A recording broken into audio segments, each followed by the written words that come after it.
phone's being hung all over my back.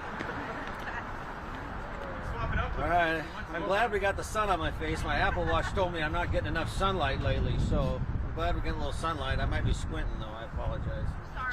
Chief Day will lead off with some comments, and we'll have DA Vasquez, and then I will read a statement from the mayor's office, and we'll do some Q&A. Thank you all for showing up. Am I going to work? If you don't pump it, it's dangerous. I like it. No, it's good. You guys gonna project, right? Yeah, sure. Never been criticized for being too quiet. All right. Good morning, everyone. Thanks for joining us today. Just want to go over kind of a little bit of what happened last night, and then, of course, you know, the week in general. But last night specifically, we had an event that started here. It was a planned event. We were aware of it. We reached out to the organizers, had our dialogue officers engaged. They were here for a period of time, gathered numbers roughly around 200 or so, and then they decided they wanted to march down to City Hall. At that point, they didn't all go. Some stayed, some dispersed, but a large gathering went ahead and marched down towards City Hall. In the process of the march, we noticed some of them began to spray paint. And so we took just very selective action, making sure that we were not interfering with the opportunity for free speech and the demonstration, but also being consistent with our message, which is that we're not going to tolerate criminal behavior, including violence or vandalism. So we took into custody 5 people last night. 2 of those were taken into custody by Portland Police. 3 of them were taken into custody by the Oregon State Police. And we referred those, obviously, to the DA's office for charges, and I'll let DA Vasquez touch on that in just a minute. And the charges are listed in the press release. You know, when I was notified last night about the arrest, I thought, you know, we almost made it. We almost made it. We've had, you know, 2 significant series of events here in Portland, both the election week as well as the inauguration weekend, and we've had numerous very successful, very peaceful demonstrations that have allowed Portlanders to really raise to the expectation of demonstrating their values and their positions and beliefs, not always in agreement with everyone, but definitely creating that space for us to be able to exercise our First Amendment right. And that's so encouraging. Last night, unfortunately, a small group of people chose to act in a criminal manner, and we are going to be consistent as we have been for the last year, and that we are not going to tolerate or associate criminal behavior and free speech. They are different, and we are absolutely passionate and advocates and supporters of people's First Amendment rights, and we are doing everything we can through all of these events to try and be available to do outreach, to facilitate those, to make sure that they're all able to be express their points of view. So fortunately last night, you know, nobody was injured, and we were able to get the march over to City Hall. Then they ended up down at Pioneer Square, and then it disbanded. So really overall, very, very encouraging week, and grateful for, once again, Portlanders, grateful for the Portland Police Bureau and for the state police, for the men and women doing the work out there. Very appreciative of that. I have been in regular contact with the mayor and with City Council over the last 24 hours, giving them updates yesterday, and making sure they're aware of the actions that were taken. And then, of course, we had the press release and information that we sent out this morning to everybody, so they've been brought up to speed on that. I'm going to turn it over to Nathan, and then we'll be available for questions. So, first and foremost, I want to start off and just say how much I appreciate Portland Police and Oregon State Police taking swift action last night. They've been keeping me very apprised and briefed as events have unfolded, and the cooperation is just ongoing, and it's very intense, and I really appreciate that. And what I've seen is that we are in a place where certainly many of us may not agree with what's happening nationally, and we want our local folks to be able to demonstrate, we want to be able to exercise their First Amendment rights, but that is totally different than going out and engaging in violence or in vandalism, and there is no tolerance for that. And so whether you are on the left, the right, the center, it does not matter. If you break the law, I'm going to seek to hold you accountable, and that's the end of the story, really. But day in, day out, this office is going to be working closely with law enforcement and making sure that our city remains the beautiful, wonderful place that it is, that people have the right to speak their mind and to do and beautiful city in a way that we can all enjoy. All right, briefly, I just received a statement from the mayor's office. He couldn't make it. He had a really busy schedule today, but wanted to share this. Mayor Wilson proudly supports the right of Portlanders to peacefully express their views. He stands with the district attorney and the Portland police in safeguarding this right by addressing criminal behavior. The Portland police have effectively addressed acts of vandalism by promptly arresting those suspected of being responsible. We extend our gratitude to everyone who peacefully joined in sharing their beliefs, helping us unite around the principles of free speech, freedom, acceptance, and the protection of the vulnerable. And again, that was from Mayor Wilson. And with we can get that out to you. Yeah. With that, we'll do some Q&A. What charges are people facing? You got that list, Mike? Yeah, I can pull that up. Excuse me. So, all right, the charges. One individual is criminal mischief in the second degree, unlawfully applying graffiti and attempted aggravated harassment. Another individual, criminal mischief in the second degree, possession of a graffiti implement, which is a Class A violation. And then the 3 arrests by OSP, one for criminal mischief in the second degree and resisting arrest, one for interfering with a peace officer and resisting arrest, and the third person interfering with a peace officer, resisting arrest, and disorderly conduct in the second degree. My question is for Chief Day. You've long said that the Bureau has learned lessons from the protests in 2020. What lessons did the Bureau apply to this response? Yes, thanks. So I believe some of the lessons learned that we've demonstrated just in the last week and including last night is, first of all, a stair-stepped approach, right? We have our dialogue officers engaging well before the events, trying to be available to the facilitators to see how we can support really their message. If they want us to be able to create a safe place for them, or however we can work with them. So that's the first step. And then we have increased our reliance upon our bike patrols, which allows us to, one, be more nimble and more responsive, so we can take that selective action like we did last night. Really to be able to go in and effect an arrest and then have the march be able to continue is the goal, because we don't want to detract from the people that are trying to get their message across just because people are engaging in criminal behavior. So the use of our bike patrols, our uniforms are different. Our RRT, our rapid response team, with both also on bikes, but even when in their traditional uniform, we've changed the design. They're still well protected, but it's I don't know if I would consider it a softer approach, but it's definitely a toned down approach. And then, the ongoing training we've done around de-escalation, around understanding crowd dynamics, and really trying to take a more measured approach to these events, and really allowing the community to dictate the tone of those and the manner in which they go, and trying to not insert ourselves. On this Monday, we had the march that went from Peninsula Park down to the convention center. So, Peninsula Park over there on, Portland Boulevard. And, I spoke with somebody who was in that march, and they said to me, "We never saw any police officers. We don't even know if you were around." And I said, that's exactly the point. I mean, we're not there, we don't have to be. And so last night, much like all the events we've seen over the week, we were going to just, allow them to march and be fine. But we always are monitoring and observing. And when we saw the acts of vandalism, we felt like we need to make the arrest. I have a question for the district attorney. Mr. Vasquez, back in August 2020, your then boss, Mike Schmidt, announced that he wasn't going to prosecute most protesters arrested at these demonstrations. And you were there when that policy was announced. Here's your photo. So I'm wondering, what's changed? What's the difference between you and Mr. Schmidt? Clearly you're sending a different message. How are you shaking things up compared to your last boss? Well, if you remember, I was there to talk about what was going to be prosecuted.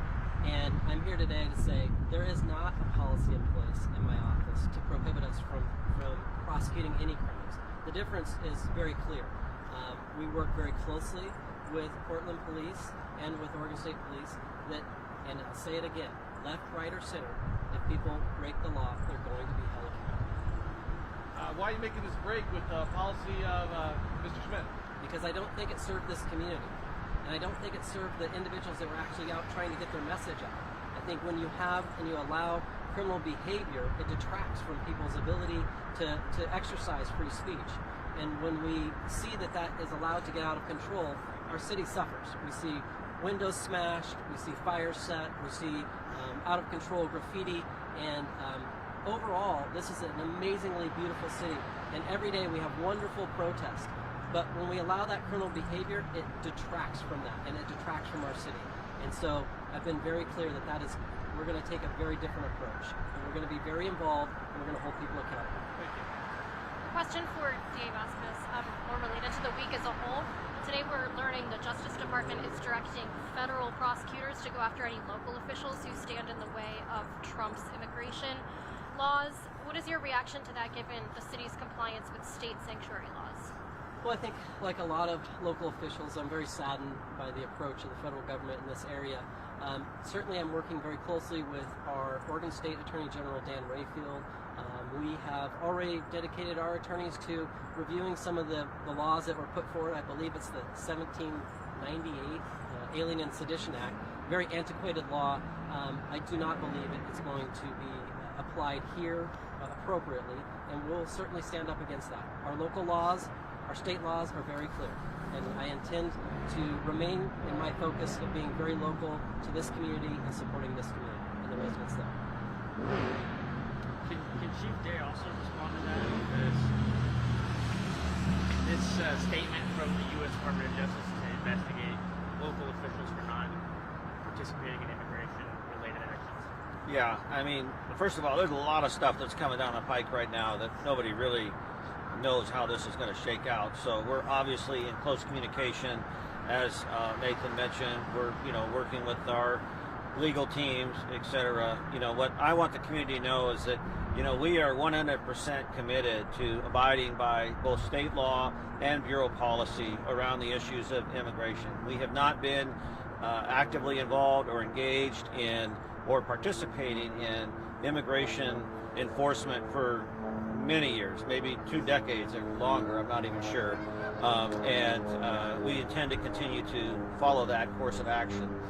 We are talking regularly with our federal law enforcement partners, and we are in cooperation with them in the sense that we have to all coexist, but we are not asking for their assistance or their role, and they have not asked for our assistance or participation. We're gonna stay true, as the DA mentioned, to the values and the beliefs of Portlanders and Multnomah County, and this is where we're going to continue to focus our efforts. On Monday, the Bureau sent me a statement that said you don't comply with ICE warrants or CBP warrants without a federal judge's order. Is that still continue to be correct?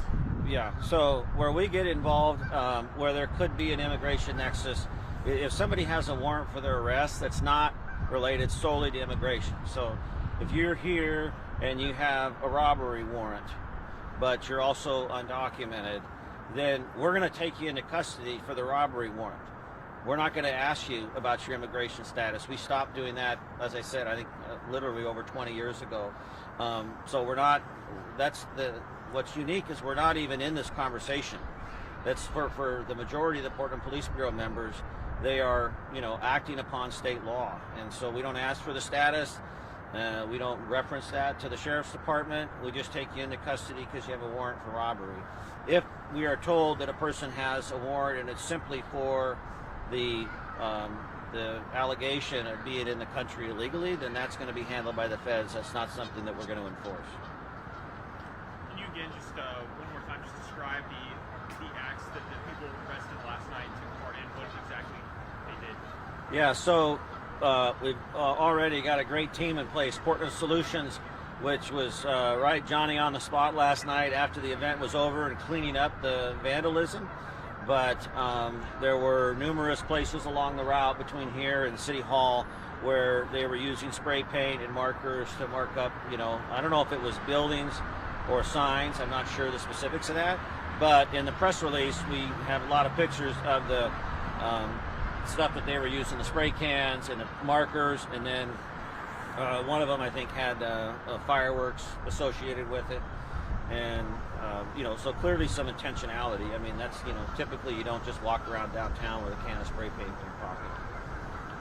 We just heard a message from Mayor Wilson. My question is, unlike the previous mayor, Mayor Wheeler, who was the police commissioner, Wilson is not the police commissioner. How involved is he in the response to direct action like we saw last night? That's the first I've heard him not referred to as the police commissioner. I don't know this new form of government. I had kind of assumed he was, but that's an interesting comment. So I do have a direct reporting relationship to the mayor and to the city administrator, but I have been very encouraged at the mayor's involvement, availability. Yesterday afternoon, as I brought him into the loop on some of the issues that were going on, him and I spent time with the counselors. We went down and visited with some of the counselors last night and had some conversations in the afternoon just to keep them apprised. He's very much leading from the front, and as in his effort to try and really, I believe, create this opportunity for people to be able to express their First Amendment rights. And so I feel very comfortable in the direction we've gone here in the first few weeks, and I'm hopeful that'll continue to be the case. And I want to recognize council as well. I mean, we're all trying to get to know each other a little bit in this new paradigm, and so we're having some conversations regularly, setting up meetings and so forth, trying to figure out what their needs are as they respond to their constituents, and then also how the police bureau works in this system. Are there any more protests scheduled that you guys have your eye on? I believe there's one this Saturday that I don't quote me on this, but my understanding is it's led by the similar or people associated with last night's event.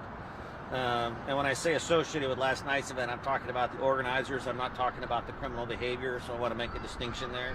So my understanding is there is something scheduled for Saturday. I anticipate that this is going to be a season for us, right? We had a period of time here, certainly around spring, around PSU and so forth, where we had a series of events. And I would not be surprised, given the energy and the intensity and the uncertainty that lies ahead, that we're going to see more of that. And I welcome people expressing that. I really do. I think there's benefit in us being together as a community, but I think it's been made clear today by both the DA and myself and the leadership from the city that we're not going to tolerate violence. We're not going to tolerate vandalism. We can't. I mean, it's just not consistent with who Portlanders are. One or two more questions. You had said previously, we've heard that same message, it won't be tolerated. Prior to last night's event, the president called out Portland and Seattle for quote unquote not punishing rioters. How do you respond to the president's remarks? Well, Probably just for my own sake. I'll just say that unfortunately the president made those remarks, but that's not reality. I personally have prosecuted rioters and protesters. I've personally worked on those cases, and I've personally seen those individuals sentenced to prison. And that has been, again, individuals that were on the far extreme left and individuals on the far extreme right. So while certainly under this new administration we're taking a different, more direct approach, I can say that for years in Portland we have worked to hold those violent people accountable, and we will continue to do so. Are any of these events permitted? Permitted? Yeah. Are any of the events permitted? I'm not sure. I don't know the details of that. Benner can. I do not believe any of them were permitted. But we do not handle the permitting process. The city does. So we have nothing to do with the permitting of the events. PPV is not connected to that. It's probably a better question for another bureau, but my understanding is that none of them were permitted. But again, most everything was peaceful, except for the vandalism last night. I have one more question for you. OSP, you mentioned that they made 3 of the 5 arrests. Right. How crucial is that mutual aid in incidents like last night? Yeah, how crucial is the mutual aid that we share with OSP, and it really has just been tremendous. I'm grateful for the governor for her support, and Superintendent Cotting, and for the men and women of the state police who really come from all over the state to participate and support us. Now, we train with them regularly, and because we've been engaged with them through the 90-day fentanyl emergency, then we've developed a really close working relationship. Feel very comfortable. They understand, once again, Portlanders, they understand our community and the expectations we have of law enforcement operating in this community. So just super appreciative, and really a big part of our ability to be successful and manage these events safely, as demonstrated by their actions last night. All right. Thank you guys, Dave. All right. Thank you.